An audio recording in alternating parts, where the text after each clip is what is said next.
Hi, it's me again with Corel Draw Tips and Tricks. And over this last couple of days, I've made several videos about the attribute eyedropper tool, but this one I'm gonna have to call Wow.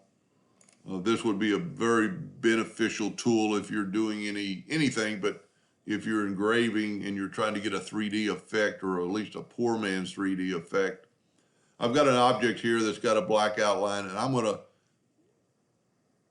contour it to the center at 0.001, and you can see the steps are grayed out.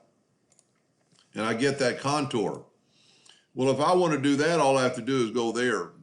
And that's not that big a deal, but if you grab your, because you've already got it set, grab your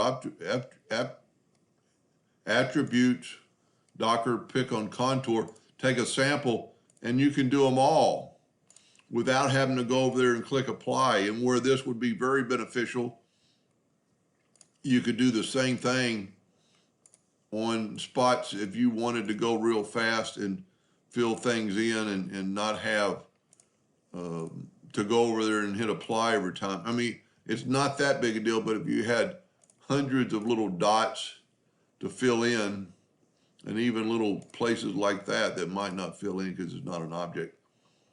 But then you could go back and do the opposite on the other ones and have a really cool 3D effect. So that's attribute eyedropper tool under the using the contour tool. Hope that helped a little bit. Thank you for watching.